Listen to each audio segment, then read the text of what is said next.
Bismillahirrahmanirrahim. Assalamualaikum warahmatullahi wabarakatuh. Alhamdulillahi rabbil alamin. Wassalatu wassalamu ala asyrafil anbiya'i wal mursalin. Nahmaduhu wa nasta'inuhu wa nastaghfiruh wa na'udzu billahi min shururi anfusina wa min sayyiati a'malina.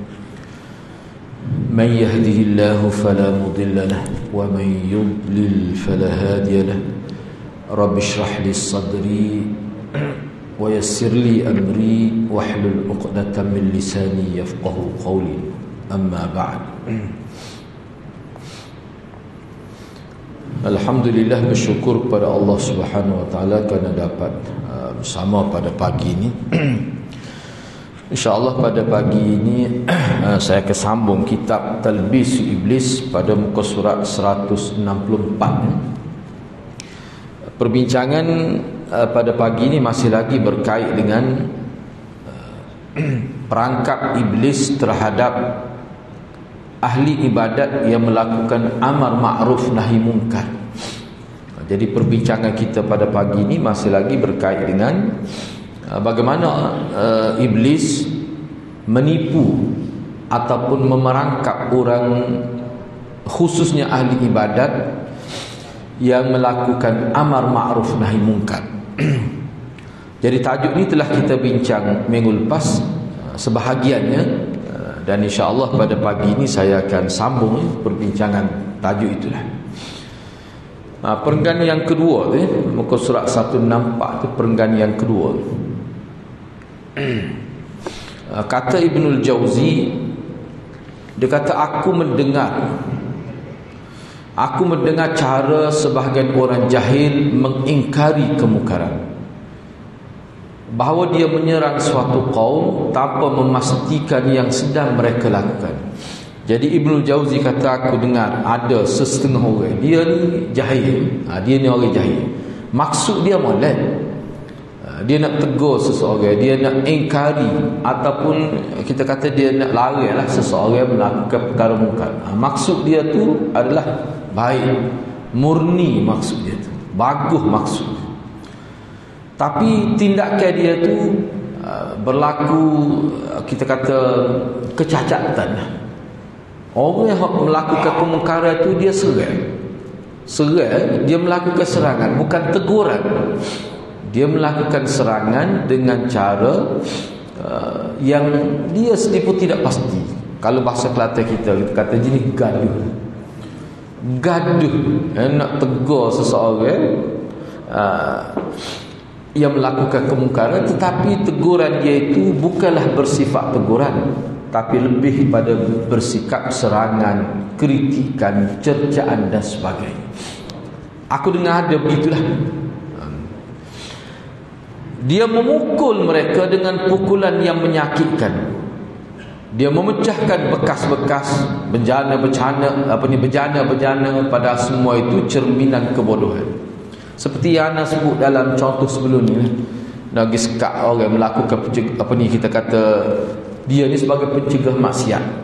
Dia tendang pintu bilik orang misalnya lah. Jadi perkara-perkara begitu sebenarnya adalah merupakan satu kesalahan sebenarnya. Tidak boleh begitu. Dia ada cara lain yang telah ditetapkan oleh mana agama kita. Wala tajassasu wala yaghtab ba'dukum ba'dha. Janganlah kamu mencari-cari, menjadi tajassus, mujassis, mana orang yang mengintai-intai, mencari kesalahan orang. Dan janganlah kamu saling membenci di antara satu sama lain. Ni kalau sampai ke peringkat maksudnya nak cegah maksiat, tiba-tiba yang berlakunya mendedahkan keaiban orang. Guna pula kita kata media, ambil gambar pula. Kawan ni tak ada nak pakai baju pun tak ada lagi. Punya tendang pintu misalnya. Hukum dia haram tu tak boleh. Tak boleh sampai begitu. Baik. Sementara orang yang berilmu, kalau orang tadi saya sebut tu, saya tahu ada orang jahil. Dan bagi Imam Ibnul Jauzi, orang itu orang jahil. Tapi kalau seorang itu seorang yang berilmu pengetahuan, Bila dia nak menolak kemungkaran, nescaya dia akan lakukan dengan baik dan tidak akan timbul perkara-perkara yang lebih teruk daripada sesuatu yang dia nak cegah. Ni nak cegah perkara mungkar, tiba-tiba yang berlakunya perkara yang lebih mungkar lagi daripada itu. Ingat saya sebut berlaku pada saya sendiri lah. Ni masa kita peringkat, masa duk mengaji dulu, belum kahwin lagi. Jadi bila duk baca kitab kita ni ingatlah. Dan kita dibimbing oleh guru pada waktu itu. Saya sewa sebuah rumah berbelah orang juga lah dulu. Jadi sebelah rumah saya tu ada misi lah, kita nurse, tinggal beberapa orang. Jadi beberapa kali dah kita perhati ni, kita ni masih lagi peringkat, kita kata tak kahwin lagi. Tiba-tiba tengok ada kalanya orang lelaki pergi tidur rumah misi tu. Sedangkan rumah misi tu bukan rumah keluarga, rumah kita kata misi sewa tu, nurse sewa tu perempuan saja. Tiba-tiba ada beberapa kali lelaki yang sama pergi tidur di rumah tu. Kita kata berat ni lagi. Sebab nampak misi tu, nampak jenis tak kahwin belaka lagi. Dan rumah tu bukan rumah keluarga tu tak. Kita ni kononnya nak cegah perkara mungkar. Jumpa tu pengulu, jumpa tu email. Kira-kira awak tangkap baiklah pada malam tu. Kitanya tak terlibat, cuma pihak masyarakat setempat itu tu email tu pengulu pergi tu. Bila diketuk pintu tu, tubik lelaki tu, perempuan apa tubik? Rupanya suami isteri. Rupanya suami isteri. Jadi suami tu tinggal di tempat lain. Sekali-sekala bila dia balik sini, dia pergilah nak jumpa isteri, dia tidur situ. Jadi semasa dia pergi ke rumah tu, tak ada lah perempuan-perempuan lain tu. Jadi apa dia pengajaran yang kita boleh ambil daripada kisah? Bila guru saya tahu, dia panggil. Lain kali dia kata jangan nak gaduh, nak report. Guru saya marah lah. Hak kita nampak tu zahir saja. Kita ni bila kita nak report atas niat nak mencegah perkara mungkar, contoh dalam kita ni, kita kena pasti dulu siapa lelaki. Kita ni orang muda, kada report dulu. Guru saya kata tak boleh. Kalau jatuh ke maruah dia berdosa pula kita. Tak usah kira lah dia ada kesilapan segi sebanyak dari sudut, tapi dia tu suami isteri, kena pasti dulu. Daripada situlah kita pun ingat hal ni supaya ni. Kadang-kadang terlalu gairah kerana nak mencegah perkara mungkar, akhir sekali kita lupa banyak perkara menyebabkan jatuh maruah seseorang. Efek dia, kesan dia tu tidak jadi baik, jadi buruk lagi, menjatuhkan maruah seseorang. Ini perkara yang perlu kita faham. Dan salah seorang sahabat saya di Kedah, tidak di Kelantan, dia sebutlah dia pernah juga gini, ketemlah pintu bilik orang tengok patah setengah bila ambil gambar, tiba-tiba tengok ada dari YouTube gambar tu. Hak itulah dia malu sana. Lagu mana hukum tu? Berdosa besar. Hak lelaki perempuan tu yang bersekedudukkan tu tak boleh nak kata zina, tak boleh nak kata zina. Kalau kata zina itu berdosa besar lain pula, termasuk dalam hukum qadah pula, masuk dalam itu. Dan dia selepas tu dia berhenti tu jadi salah satu daripada kumpulan kita kata tim nak cegah maksiat. Sebenarnya hak tu bukan cegah maksiat, dia melakukan maksiat, cara tu tak kena. Jadi kita kena ingatlah perkara ni. Maksud molek tidak semestinya dia tidak semestinya jadi molek perkara tu, kecuali kalau kita urus cara tu biar jadi molek, barulah niat yang molek tu dia akan jadi molek. Kalau cara dilakukan tindakan itu tepat seperti yang dikehendaki, ini yang dimaksudkan. Jadi syaitan dia timbul perasaan, aku ni buat hijab besar ni, amar ma'ruf nahi mungkar, sedangkan dia buat tu perkara mungkar. Ini syaitan akan tipu dia. Niat yang baik tiba-tiba jadi boleh dosa. Sebab apa? Sebab kejahilan. Ini yang dimaksudkan oleh Imam Ibn Jauzi. Sebenarnya kata Ibnul Jauzi lagi, dia kata para salaf ni kena ingatlah bila sebut salaf maknanya tokoh-tokoh generasi ulama yang mereka awal, sahabat, tabi'in, ulama-ulama mereka awal. Itu dia panggil salaf. Sebenarnya para salaf bersikap lemah lembut pada waktu mengingkari kemungkaran. Kalau kita perhatikan salaf kita, tokoh-tokoh dalam agamawan kita, mereka awal dulu. Mereka ni bila mereka mengingkari kemungkaran, bila mereka nak tegur kemungkaran, bila mereka nak melakukan amal ma'ruf nahi munkar, sikap yang mereka pilih dan mereka amalkan adalah sikap yang budiman, sikap yang lembut, bukan melalui cara kasar, sama ada segi bahasa, tindakan itu kasar. Tidak, itu bukan pilihan mereka. Mereka tidak begitu. Misalnya Silah bin Ushayb rahimahullah, dia pernah melihat ada seorang laki-laki yang sedang bercakap dengan seorang perempuan. Dia pun kata, sesungguhnya Allah melihat kamu berdua. Semoga Allah menutupi kesalahan kamu berdua seperti mana Allah menutupi kesilapan kamu. Ni tengok bahasa dia guna.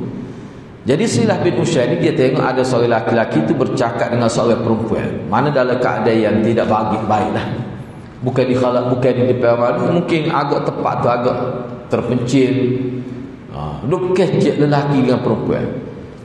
Jadi pada pandangan dia perkara tu tak boleh.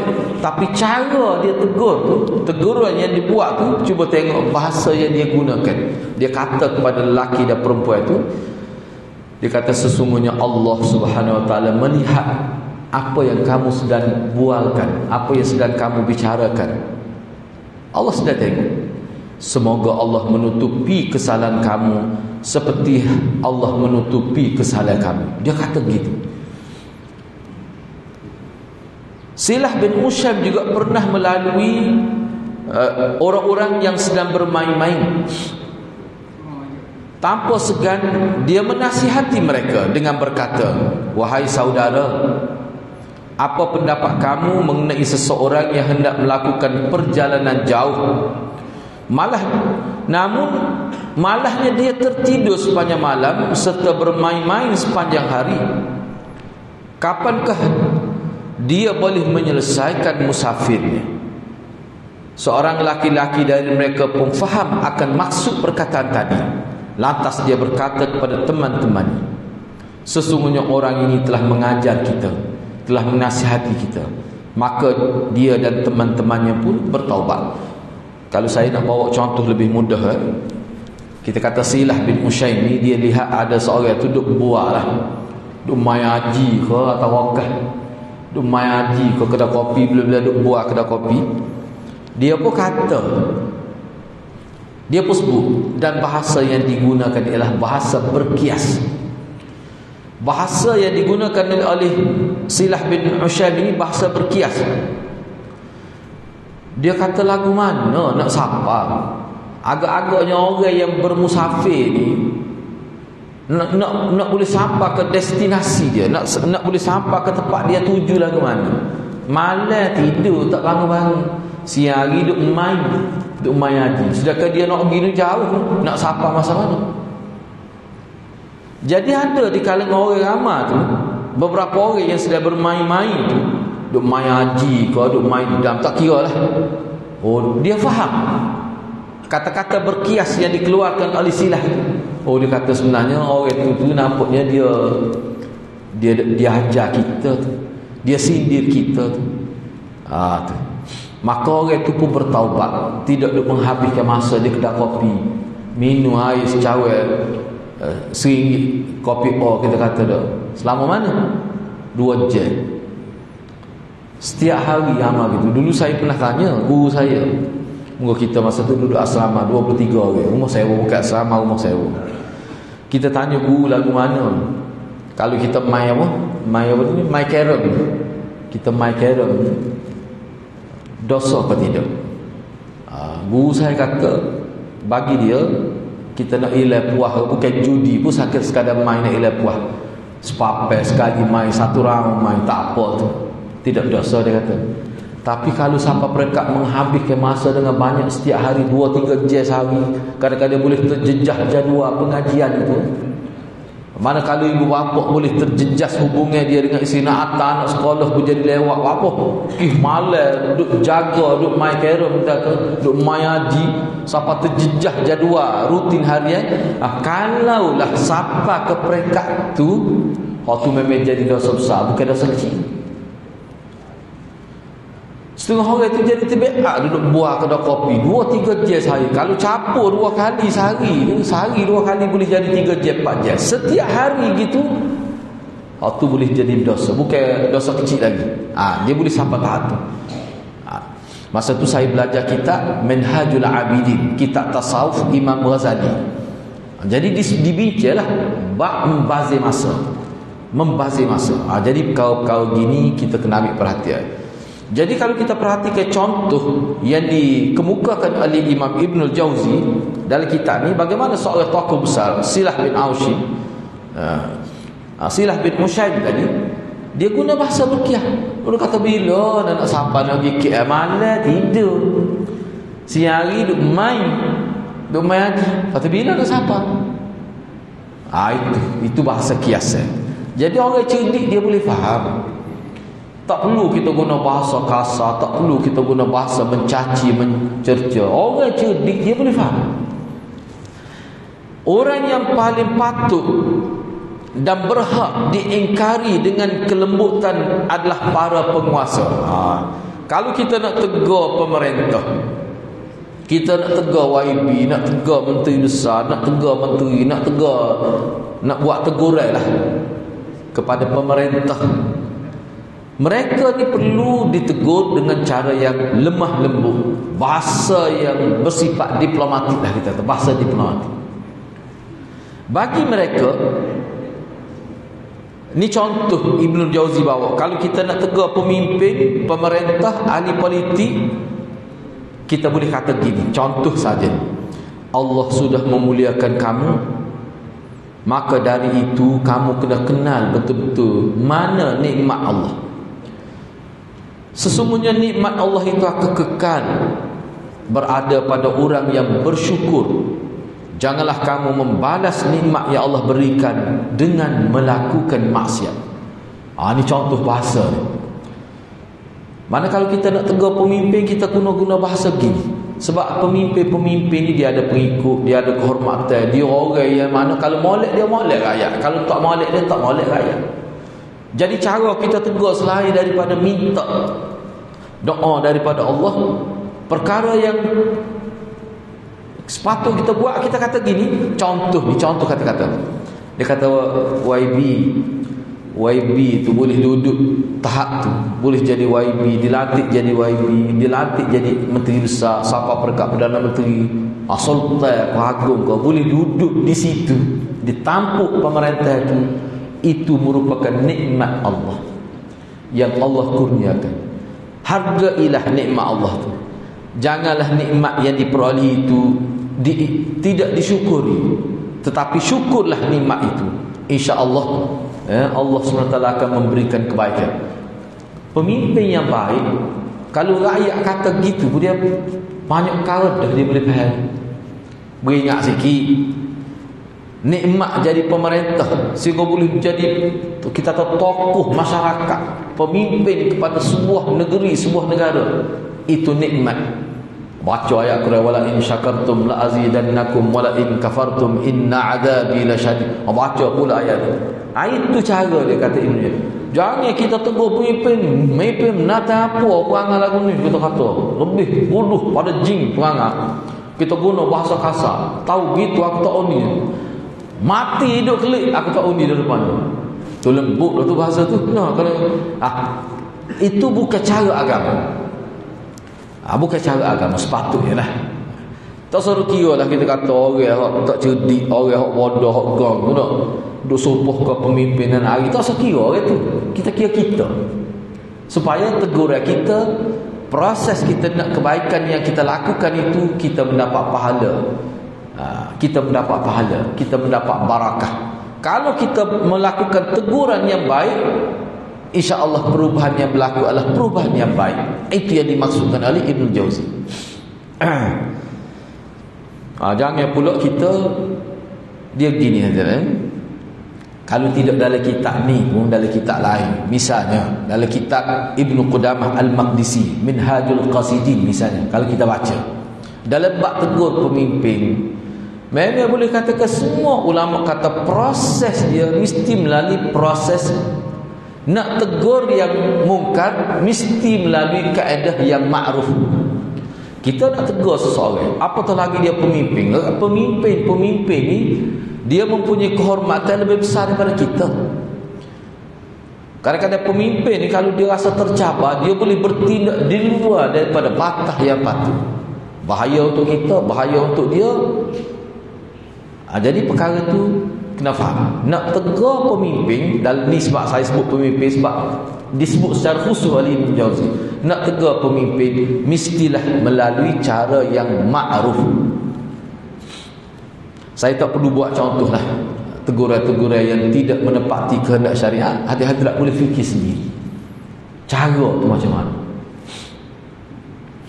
Setengah orang dia rasa puas hati kalau dalam secara terbuka dia boleh guna bahasa kasar, dia kutuk, dia hina, dia provokasi, dia rasa dia cerdik. Kadang-kadang manusia dia berfikir begitu. Sedangkan perbuatan itu perbuatan salah dan tindakan dia itu sudah dimanipulasi oleh iblis. Itu bahaya. Na'udzubillah min zalik. Niat molek tapi cara tak molek, dia tidak akan jadi baik juga perkara itu. Baik. Kata Ibnu Jauzi lagi, dia kata iblis berhasil memerangkap beberapa ahli ibadat sehingga dia jelas-jelas melihat kemungkaran namun tidak mahu mengingkari. Bahkan dia beralasan begini. Dia kata yang patut, yang pantas memerintah kepada yang ma'ruf dan melarang dari yang mungkar hanyalah orang baik-baik saja. Sementara aku ni tak sampai ke peringkat orang baik, maka mana mungkin aku memerintah orang supaya buat benda baik. Bila dia tengok orang buat benda tak molek, dia kata gini. Dia kata kita ni bukannya orang bagus pun, kita ni orang biasa, orang capra, dia kata. Kita ni siapa ni? Kita nak tegur dia tu. Orang yang nak tegur orang buat benda salah, nak orang yang nak memperbetulkan kesalahan orang, kena orang baik-baik, kena orang juh-juh. Kita ni siapa? Bapak ustaz, kita mari masjid pun jari-jari. Itu alasan dia untuk menghalalkan perbuatan dia diam bila melihat perkara mungkar, supaya dia rasa tak bersalah. Dia tidak lari orang buat benda mungkar. Dia kata kita ni pun bukan orang baik sangat pun, kita ni bukan kaki masjid pun.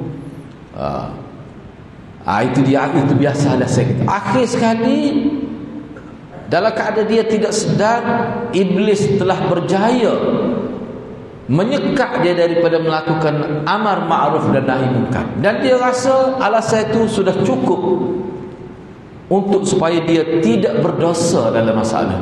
Padahal hadirat, kalau kita baca dalam kitab, misalnya dalam kitab Syarah Riyadhus Shalihin, memang disebut dengan terang. Semua ulama kata tugas amar ma'ruf nahi munkar ni dia bukan tugas orang-orang tertentu. Dia bukan tugas pihak tertentu. Semua pihak menjadi tanggungjawab untuk melakukan amar ma'ruf nahi munkar. Jadi besar ataupun kecil tugas itu bergantung kepada kemampuan seseorang. Hadis mana itulah hadis yang kita biasa dengar, man ra'a minkum munkara falyughayyirhu bi yadihi fa illam yastati' fa bi lisanihi fa illam yastati' fa bi qalbihi wa dzalika adhaful iman. Sesiapa yang melihat kemungkaran, melihat di sini ulama kata sama ada dia lihat ataupun dia tahu dengan bukti, dengan jelas ada berlaku kemungkaran di sekitarnya. Bila dia tahu, wajib dia ubah dengan tangan kalau dia mampu.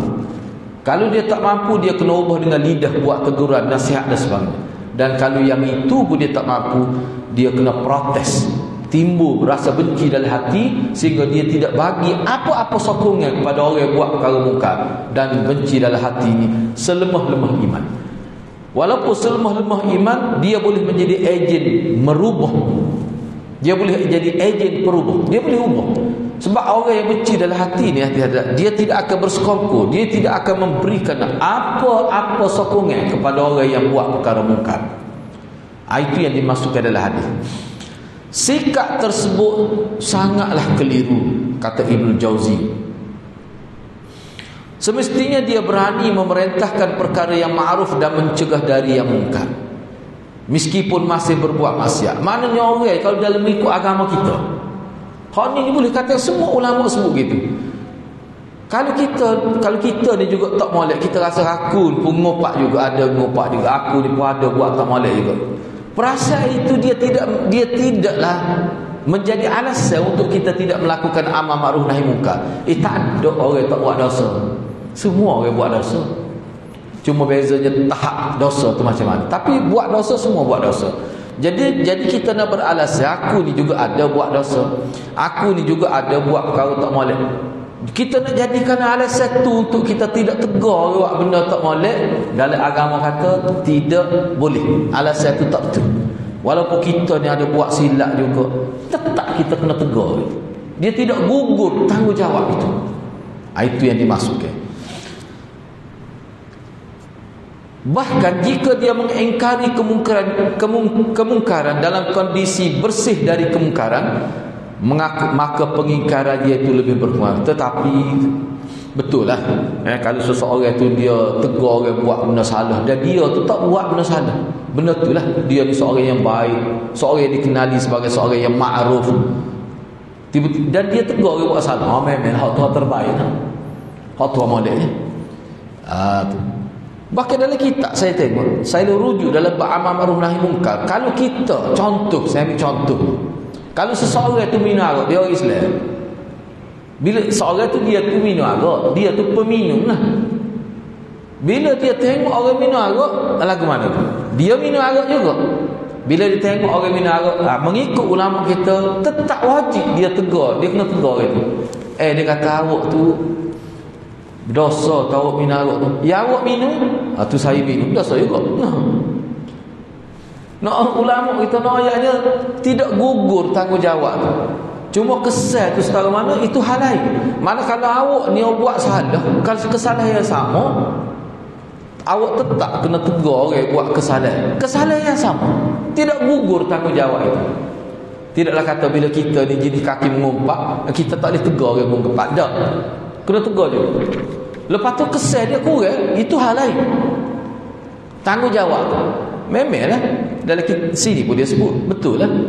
Kesal teguran itu dia bergantung kepada individu yang membuat teguran itu. Kalau kita ni buat kesalahan, kita tegur orang buat salah, mesti kesal dia kurang. Hak tu hal lain. Tanggungjawab membuat teguran, mencegah perkara mungkar. Walaupun awak buat perkara mungkar, tanggungjawab itu tidak gugur daripada awak. Itu yang dimaksudkan. Jadi antara tugas syaitan, tugas iblis dalam bab ni, dia menimbulkan alasan dalam diri kita supaya kita tidak melakukan amal ma'ruf nahi munkar. Itu tugas iblis, dan itu merupakan talbis iblis. Kena ingatlah hati-hati perkara ni. Anaknya begini, kalau benda-benda gini kita kena fikir. Kalau dalam diri kita ni tak ada langsung amal ma'ruf nahi munkar, sebenarnya kita ni umat Islam paling tidak berkualiti sebenarnya. Kalau kita baca dalam kitab-kitab lah. Baik, cuba perhati pada ayat Quran ini. Ini ayat Quran yang biasa kita dengar. Kuntum khaira ummatin ukhrijat linnas ta'muruna bil ma'ruf wa tanhauna 'anil munkar, ila akhir ayat. Allah Subhanahu wa taala berfirman yang bermaksud, kamu adalah generasi terbaik yang pernah Allah keluarkan ke muka dunia. Ni ayat ni pada awalnya ditujukan kepada para sahabat radhiyallahu anhu. Kamu adalah generasi terbaik yang pernah Allah keluarkan ke muka dunia. Kenapa sahabat itu dinobatkan sebagai generasi terbaik? Apa sebab? Apakah ciri-ciri yang ada pada generasi sahabat? Allah sebut sebab apa? Ta'muruna bil ma'ruf wa tanhauna 'anil munkar. Kamu ni diangkat darjat sehingga menjadi generasi terbaik. Kerana kamu ada dua sifat yang dominan dalam diri kamu. Apa dia? Menyuruh orang buat perkara baik dan menegah orang melakukan perkara mungkar. Kalau kita baca dalam kitab-kitab tafsir berkenaan dengan ayat tadi, para ulama tafsir menyebutkan bahawa perbuatan itu, menyuruh orang buat perkara baik, melarang orang melakukan perkara mungkar, perkara ini menjadi orang panggil sifat yang dominan.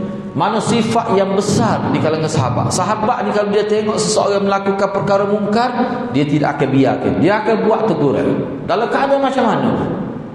Sebagai contoh, saya ambil satu contoh. Contoh ni contoh yang kalau kita tengok pun tidaklah nampak macam kesalahan sangat. Sebagai contoh, pernah berlaku pada Sayyidina Umar. Ni anak ambil contoh sahabat utama Sayyidina Umar. Dia pernah tengok ada seorang itu berzikir dalam masjid pada siang hari, bukan pada waktu salat. Misalnya kita ke pukul 11 pagi, duduk berzikir, subhanallah, subhanallah, dalam masjid. Orang lain semua pergi kerja, tiba-tiba dia duduk berzikir dalam masjid pukul 11.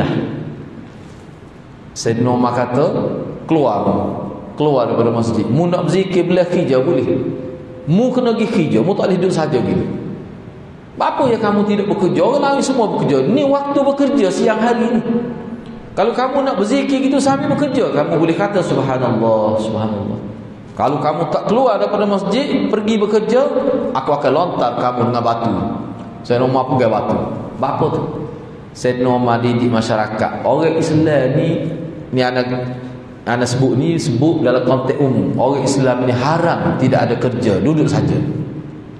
Memang ulama kata gitu. Bahkan seorang sahabat yang hebat, Jabir bin Abdullah, pernah kata, inna syarra syai'in fil alam al-batalah. Sesungguhnya perkara yang paling keji, yang paling terkutuk mengikut pandangan kami para sahabat adalah orang yang menganggur, tidak ada kerja. Kenapa menganggur? Kerja ada. Nak tunggu dapat kerja yang baik, buatlah kerja-kerja biasa dulu. Jadi hidup dalam keadaan menganggur, menghabiskan waktu tanpa sesuatu yang berfaedah, mengikut pandangan salaf yang paling utama adalah syarra syai'in fil alam, perkara paling terkutuk, paling keji, paling hina, tak ada kerja. Cuba hadirat cek dalam internet, orang Melayu Islam kita yang menganggur berapa jumlah? Tak silap anaknya kan 40,000 lebih. Kalau tak silap anda lah pernah anda semok dalam internet, orang Melayu kita tak bekerja sampai 40,000 lebih, tak silap. Kau lebih tak tahu kan? Kau berapa ratus-ratus ribu ni. Bayarlah, kita ambil lah. Kalau tak betul pun boleh cek balik lah maklumat. Kalau sampai 40,000, bayar ke? Bayar ke maknanya kita kehilangan tenaga 40,000 ke? Kita kehilangan tenaga warga negara kita, sedangkan kita ni tak cukup tenaga. Cuba tengok berapa berjuta warga asing masuk dalam negara kita untuk bekerja. Tiba-tiba orang kita ada lagi tak ada kerja. Ada tak kena tu? Ada tak kena tu? Dia hidup saja tak bekerja, sedangkan zaman itu zaman dia kena kerja. Dalam agama kita perbuatan itu dikira haram. Sebab apa? Sebab dia membazir masa, duk berhabis berahmat dapur, kita kata. Dan orang yang menganggur ni sebenarnya, pengangguran ni sebenarnya dia boleh menimbulkan banyak gejala-gejala yang negatif dalam masyarakat. Kalau nak bincang panjang dah tu. Apa kesan pada pengangguran? Cuba tengok dalam internet. Taik ya dia hadirat. Kita duduk main di depan komputer semua tiap hari tadi. Cuba taik kesan pengangguran kepada produktiviti negara, kepada sosial masyarakat lagu mana. Cuba taik. Ahli-ahli masyarakat akan buat kesan orang yang tidak bekerja kepada negara. Apa kesan dia? Ekonomi merosot, banyak perkara lah boleh berlaku. Cuma hak paling kita bimbangnya hilang berkat. Allah tarik keberkatan. Apa? Sebab ramai yang tidak bekerja, duduk saja. Sebab umat Islam ni umat yang produktif. Bahkan Dr. Yusuf Al-Qaradawi bicara dalam kitab dia tentang produktiviti dalam Islam ni, memang sebut terus orang yang tidak bekerja, duduk saja menghabiskan masa sia-sia, itu perbuatan itu adalah berdosa. Itu kita kena ingat tu.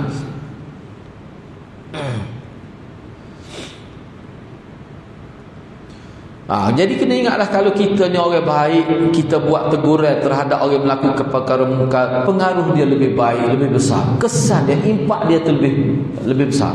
Tetapi apabila tidak bersih dari apa yang dilarang tersebut, kadang-kadang orang yang tidak baik, dia juga melakukan perkara tidak baik, tiba-tiba bila dia melakukan teguran, dia melakukan amar ma'ruf nahi munkar, kesan dia tidak besar. Orang yang tidak baik menegur orang daripada melakukan perkara tidak baik, kesan dia tidak besar. Tapi kalau orang baik membuat teguran, orang baik membimbing masyarakat supaya jadi baik, kesan dia sangat besar. Kesan dia sangat besar. Itu tidak dinafikan. Kerana itulah patut bagi orang yang hendak mengingkari kemungkaran, sepatutnya orang yang nak tegur orang daripada melakukan perkara mungkar, orang yang nak nasihat orang supaya jangan buat perkara tak molek, hak sepatut dia dulu kena bersihkan diri dia. Dia kena usaha supaya dia ni buat perkara baik, dia tak buat perkara mungkar. Dia itulah sebenarnya orang yang sepatut melakukan amar ma'ruf nahi munkar. Sebab apa? Melihat dari segi kesan dia. Sepatutnya gitulah.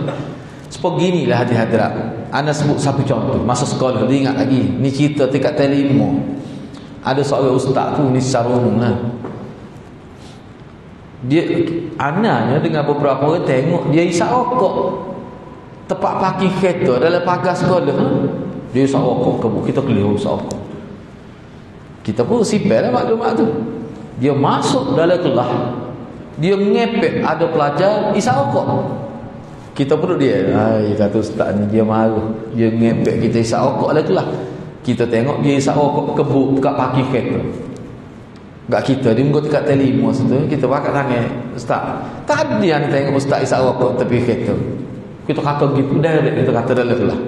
Anda tengok ustaz isap rokok, marah berapi dia ustaz ni. Dia kata tak apa anda isap, ambil duit anda sendiri. Dia kata gitu, berat dengan tu ustaz ni. Jadi tak apa dia isap rokok, sebab duit tu duit dia, bukan duit mopok. Antum semua ni tak boleh isap rokok sebab duit tu duit mak ayah. Anak berkata dia, rupanya tak boleh isap tu kita tidak duit sendiri. Gitu ke? Lagi berapi dia nak marah. Dia nak marah benar lah dia. Jadi anak nak sebutnya, dia buat perkara mungkar bila dia tegur, itulah kesan dia, tak malu. Kita anak murid yang jadi protes dia. Nak ayahnya orang yang nak membuat teguran. So bila ada orang lain buat silap, kita nak buat teguran, tiba-tiba kita buat salah juga, kesan dia tak malu. Itu yang dimaksud. Ani ingat lagi kisah tu. Mudah-mudahan Allah ampunkan ustaz ni, sebab dia perangai lagu tu sikit dia. Anak pun ingin bergerak ustaz ni. Ada jenis lagu tu. Ingat lagi siapa kali. Ibu bapa, ayah lari anak isap rokok, dia isap rokok. Inilah. Jadi larangan dia tu tidak memberi kesan yang baik, bahkan memberi kesan yang buruk. Itu yang dimaksudkan di sini. Ibnu Aqil rahimahullah, acak kali dalam kitab ni kita jumpa Ibnu Aqil ni salah seorang tokoh agama yang hebat.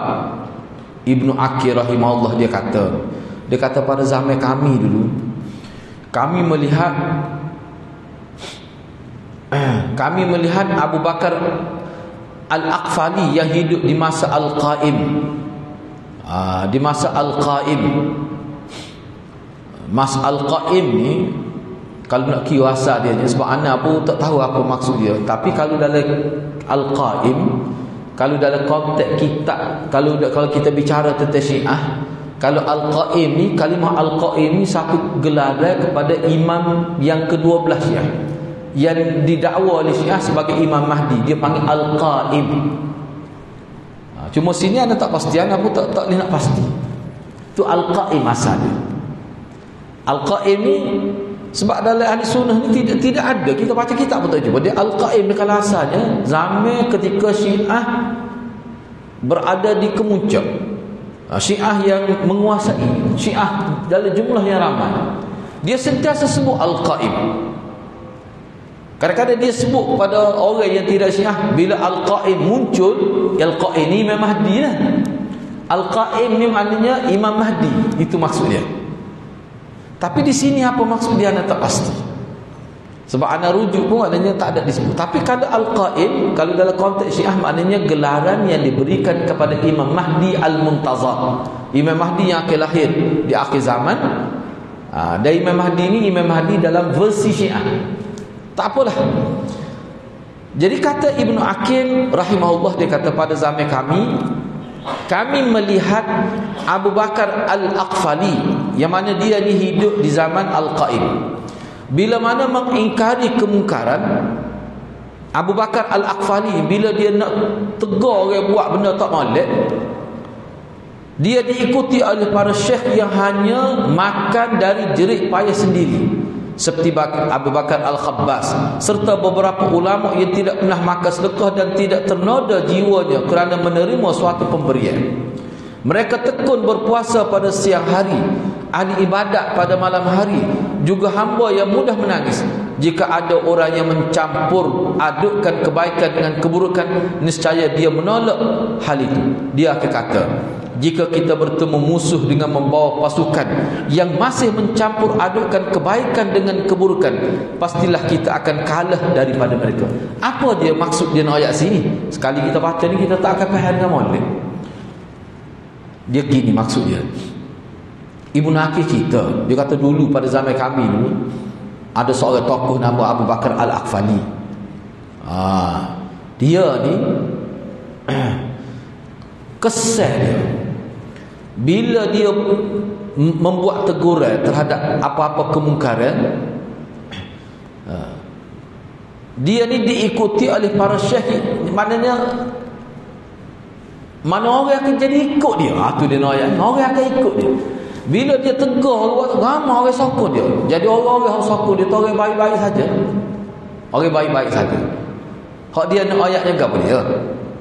Kita, kalau kita buat teguran kepada orang, ni kalau nak ambil contoh lah ni, biarlah nak ambil contoh ni, contoh pemimpin politik lah. Cuba bayangkan seorang pemimpin politik, dia buat teguran kepada masyarakat.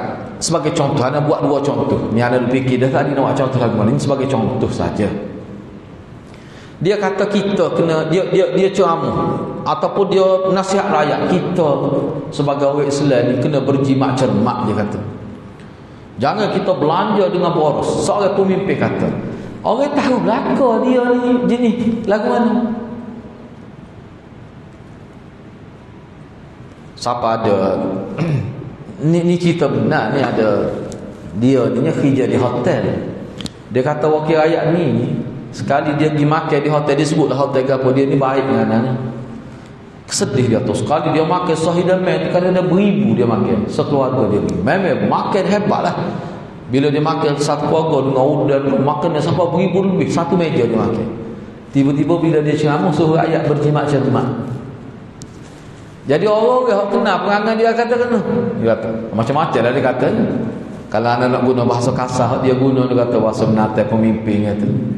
Suruh kita nak jimat. Kita ni telur 5 orang makan, sebutir telur. Dia sekali hidangan 1000 lebih. Dia makan di hotel kelas 5 bintang.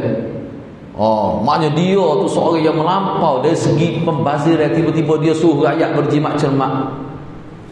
Cuba bayangkanlah kesal dia. Gapo dia kesal dia? Rakyat sumpah serana dia. Itu sebagai contoh. Ataupun pemimpin yang terpalit dengan rasuah misalnya. Tiba-tiba dia suruh rakyat dia jangan terlibat dengan rasuah. Kita kena didik diri kita biar ada nilai integriti yang tinggi. Misalnya dianya tepek wek dengan perkara tak molek. Orang kena tidak akan ada kesan. Tidak akan ada kesan.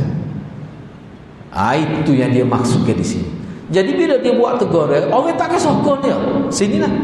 Tapi Abu Bakar Al-Aqfali ni bila dia buat teguran, orang akan sokong dia. Orang akan sokong. Sebab apa? Sebab dia orang baik. Tu dia nak ayatnya. Sebab tu dia kata kalau orang tu jenis pasal tidak baik, bila dia buat teguran, kesan dia tidak molek. Tapi kalau orang tu jenis orang baik, orang juru, orang yang terkenal sebagai orang yang kuat beribadat, siang hari puasa, malam kita kata, jenis orang lagu tu, orang Kelantan panggil mulut masing. Kalau bahasa Kelantan kita jenis mulut masing. Tetapi kalau dia pun terpalit dengan maksiat, tiba-tiba dia tegur orang, Tidak ada kesan teguran dia. Tawai bel lah kata. Itu yang dimaksudkan di sini. Sebab itulah hadirin hadirat, kita kena ingat satu perkara di sini.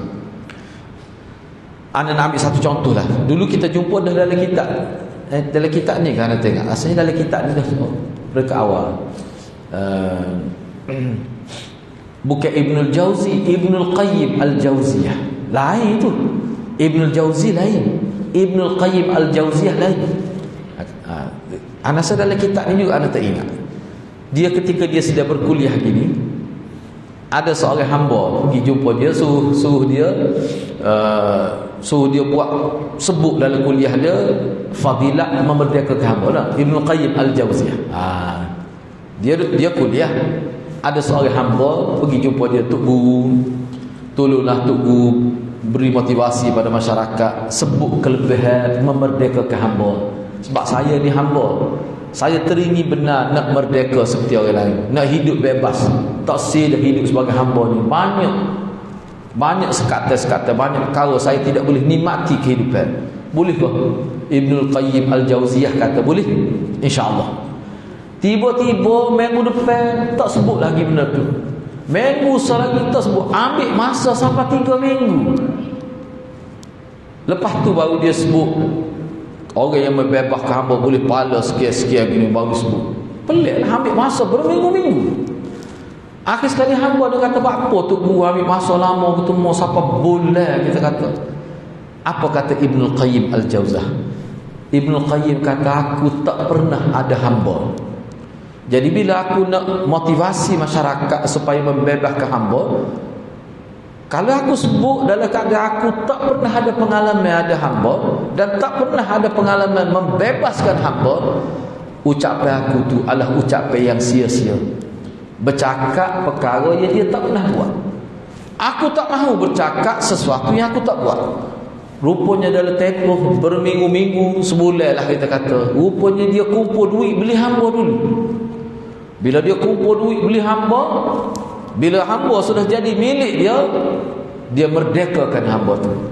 Selepas dia merdekakan hamba tu, barulah dia bercakap kelebihan memerdekakan hamba. Jadi bila dia bercakap tu, dia bercakap dalam keadaan sepenuh hati. Sebab apa? Sebab dia telah buat perbuatan yang dia suruh orang lain buat. Dalam Quran tersebut, lima taquluna ma la taf'alu kabura maqtan indallah, kan? Besarnya kemurkaan Allah bagi orang yang bercakap hak dia tak buat. Besarnya kemurkaan Allah pada seseorang yang hanya pandai bercakap tapi hak dia bercakap dia tak buat. Besarnya murka Allah pada orang itu. Ibnu Jauzi dia bimbang tu. Sebab tu dia ambil masa berminggu-minggu, dia kumpul duit, dia beli hamba, dia merdeka, barulah dia bercakap dari ucapan dia tu daripada hati dia, bukan daripada mulut sahaja. Itu sikap ulama kita. Jadi hadirat, kita kena didik hati kita, kena didik jiwa kita. Sesuatu kita ni, kalau kita ada kekuatan rohani yang boleh menjadi ejen merubah masyarakat, kita ni kena ada kekuatan. Kekuatannya apa? Kita ni sendiri sentiasa berada dalam kondisi amar ma'ruf nahi munkar dalam diri sendiri. Sebab itulah ulama dalam kitab-kitab, misalnya Syekh Utsaimin, dia kata sebelum kamu nak melakukan amar ma'ruf nahi munkar kepada orang lain, wajib kamu lakukan amar ma'ruf nahi munkar dalam diri kamu sendiri. Seperti mana Hasan Al-Banna kata, seseorang yang nak menegakkan negara Islam, dia kena tegakkan Islam dalam diri dia dulu. Itu kata Hasan Al-Banna rahimahullah, tokoh Ikhwanul Muslimin. Jadi hadirat kena ingatlah perkara itu. Sebab itulah ni dalam kitab Tarbiyatul Aulad fil Islam yang ditulis oleh Profesor Dr. Abdullah Nasir Ulwan. Dia kata seorang ayah ataupun ibu bapa lah kita kata, yang terus menerus melakukan perkara-perkara tidak baik di hadapan anak dia, ayah sebegini bila nanti akan datang, bila dia cuba nak menegur anak dia, cuba nak membimbing anak dia jadi baik, anak dia tidak melihat, tidak memandang ibu bapa dia. Anak dia tak ada respect terhadap ibu bapa dia. Sebab daripada kecil dia tengok anak dia, ayah dia ni melakukan perkara tak baik, duk mengumpat depan anak. Dia duk cerita keburukan orang lain depan anak dia. ataupun dia bercakap kasar depan anak dia, mana dia tidak tunjuk akhlak yang baik pada anak dia. Bila anak dia besar, ibu bapa ni nak bimbing anak dia, nak tegur anak dia, nak didik anak dia jadi baik, anak tak tengok pun kepada ayah dia, anak tak pandang, anak tak respect apa. Sebab dia daripada kecil lagi dia tengok ayah dia berakhlak dengan akhlak yang buruk. Jadi kalau seorang ibu bapa, kadang-kadang kalau dia berakhlak dengan baik, tak perlu tegur pada dia, anak dia akan terbawa-bawa dengan kehidupan ibu bapa dia. Sebab itulah Dr. Yusuf Qaradawi dan beberapa tokoh ulama lah, kayak hadis biasa kita dengar, muru auladakum fis salah fi sab'i, suruhlah anak kamu semaya ketika saat umur suruh dia semaya, suruh masa dia umur 7 tahun. Tapi bila siapa umur 10 tahun tak semaya, fadribu, pukul mereka. Apa maksud hadis ni? Bagi Dr. Yusuf Qaradawi, hadis ni termasuk hadis psikologi. Maksudnya begini, kenapa Nabi tidak kata pamerkanlah solat kepada anakmu semenjak dia kecil lagi? Sebab anak ni dia boleh meniru umur berapa?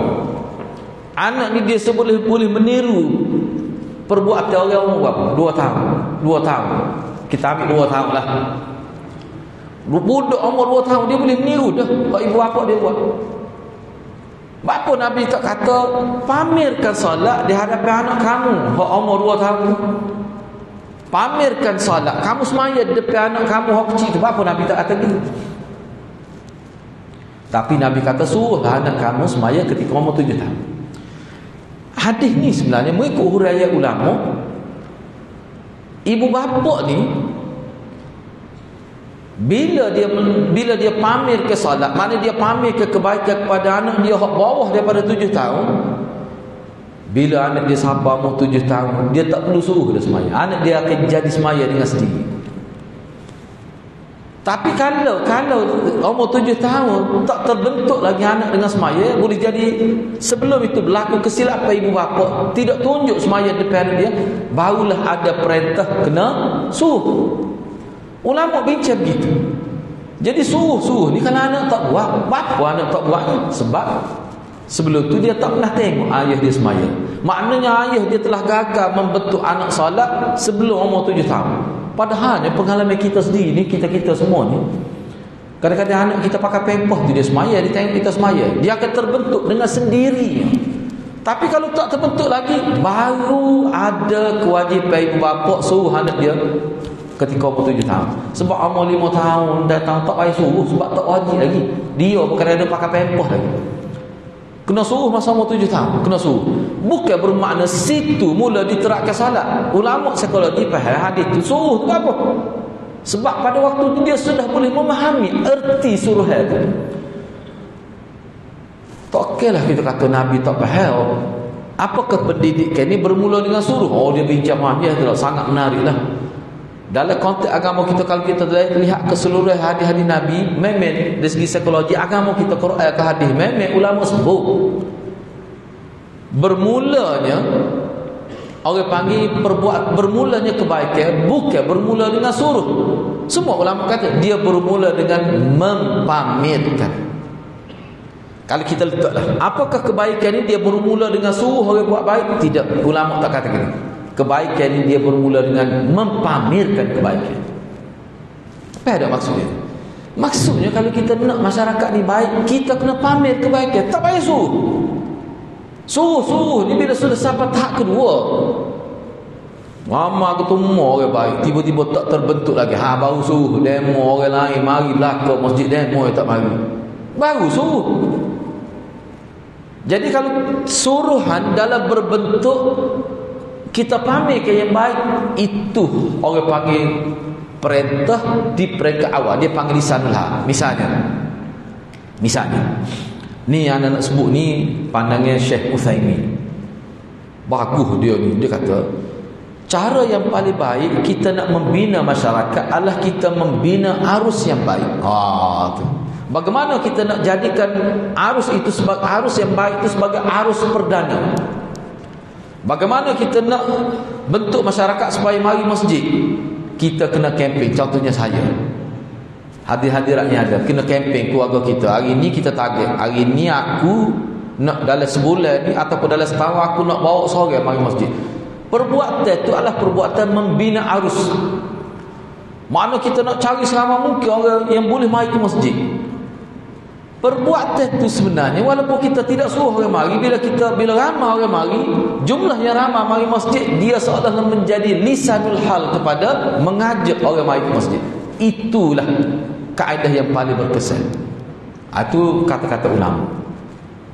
Jadi nak bina arus tu dia memerlukan pada sokongan ramai. Kena buat program dan sebagainya. Bina arus dia kena faham. Tapi suruh tu perlu. Cuma mula-mula sekalinya dia panggil menyuruh menggunakan bahasa badan, bukan lidah.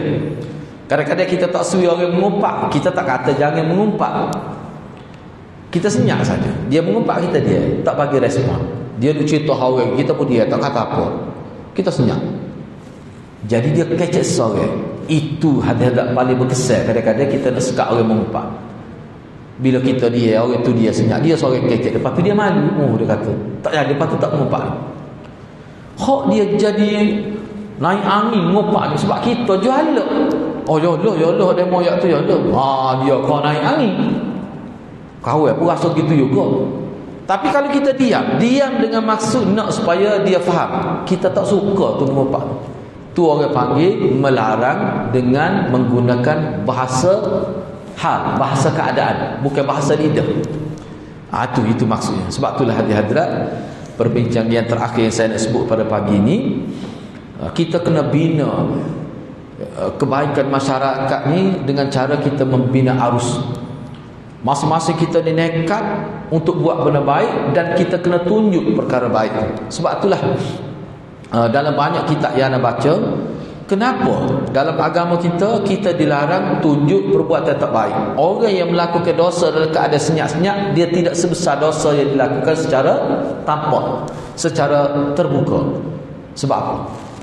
Sebab dia memberi kesan buruk. Tu. Begitulah juga kalau dalam konteks kebaikan, kita disuruh mempamerkan kebaikan dari satu sudut. Riak, ujub, sum'ah tu tak boleh. Riak tu tak boleh. Riak ni juga pamerkan kebaikan. Tetapi mempamerkan kebaikan bukan atas maksud riak, dengan maksud untuk memberi motivasi pada orang lain, itu dituntut dalam agama. Itu dituntut dalam agama. Kita buat kebaikan, kita tunjuk pada orang dengan tujuan supaya orang terangsang untuk buat benda baik. Hal tu dituntut dalam agama. Dalam situasi tertentu. Riak tidak boleh. Jadi kita kena biasa imbang lah kali. Kena imbang biar jadi baik. Begitulah ada. Kenapa Ibnu Jauzi tekankan perkara ini? Sebenarnya ini adalah satu proses nak menutup gangguan iblis dalam proses kita nak membuat kebaikan. Bayangkan kita nak buat kebaikan, kita tidak bina kebaikan dalam diri kita, macam mana kita nak transfer kebaikan kepada orang lain? Sebab itulah yang terakhir, poin terakhir saya nak sebut, ayat Quran, innallaha la yughayyiru ma biqaumin hatta yughayyiru ma bi anfusihim. Sesungguhnya Allah tidak merubah nasib sesuatu kelompok kecuali kelompok itu merubah nasib mereka.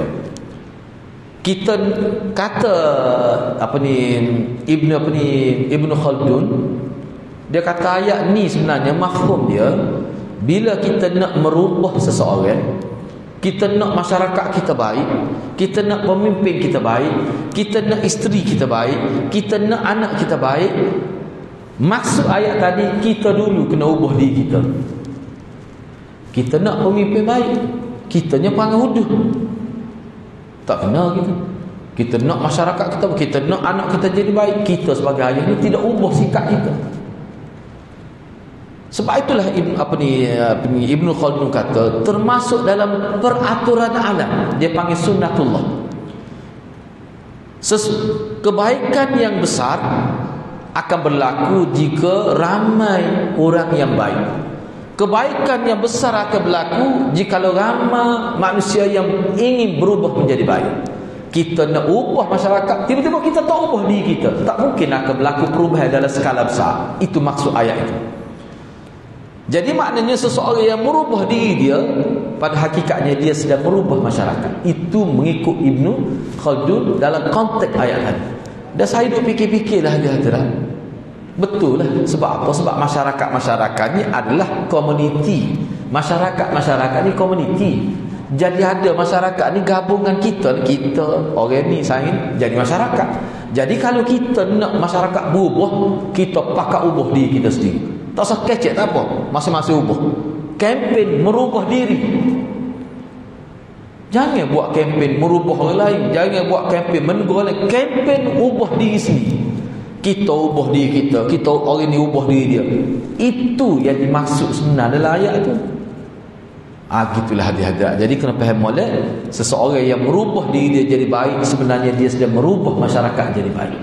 Itu sebenarnya. Begitulah hadirat. InsyaAllah untuk minggu hadapan kita akan bincang bab talbis iblis terhadap orang zuhud dan ahli ibadat pula.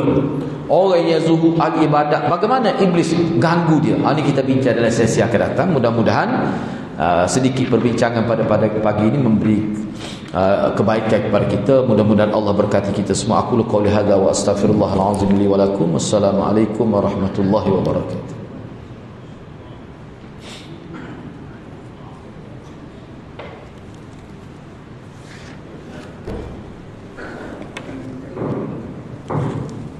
Ya.